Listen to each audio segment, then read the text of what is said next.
कि जब मंत्री जी लौटे हैं, मंत्री नहीं रहे, उसके बाद सदन के बाहर उनका स्वागत किया गया।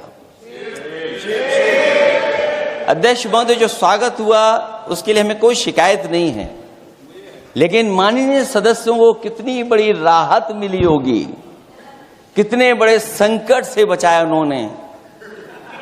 एक प्रधान जी को हटा करके प्रधानमंत्री बचा लिया आपने।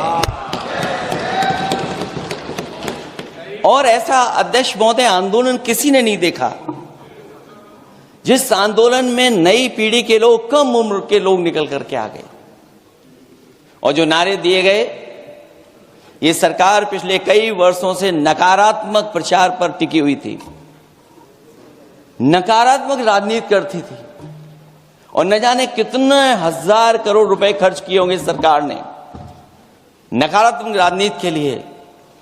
लेकिन नई पीढ़ी को मैं बधाई देना चाहता हूं, उनके मनोबल को और उनकी एकता को, और जिस तरीके से उन्होंने प्रचार किया, अंततः सरकार को झुकना पड़ गया। मैं पूछना चाहता हूं कि छात्रों का आंदोलन के बाद सरकार उनका बात सुन के पार्लियामेंट में बिल लेके आता है, ये अच्छा है, या जो आंदोलन होता है तो उसको कुचलने के लिए देश में इमरजेंसी लगा देता है, वो अच्छा? आप बता दीजिए।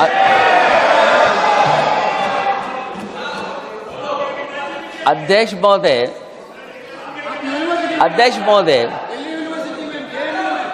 महोदय, मैं इमरजेंसी को तो नहीं देखा हूं, लेकिन इमरजेंसी में क्या क्या हुआ है वो अभी दिल्ली की राजधानी में भी देखने को मिल गया।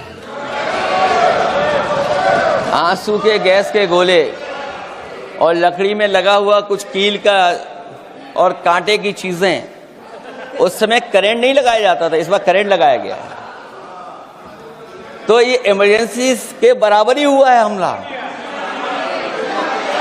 कम नहीं है। इमरजेंसी से कम अन्याय नहीं कर रहे हैं आप लोग।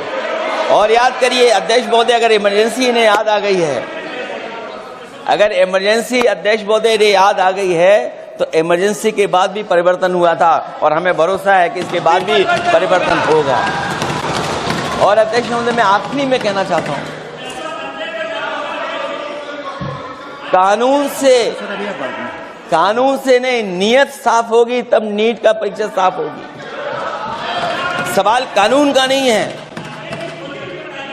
आपकी नियत साफ नहीं है, और जिस समय आपकी नियत साफ होगी तो परीक्षा भी साफ हो जाएगी। और हमारे साथी जो कुछ और बातें उठा रहे हैं, आज मौका नहीं है, लेकिन आपको भगवान भी माफ नहीं करेंगे, क्योंकि आप चढ़ावा चोरी में शामिल हुए हैं।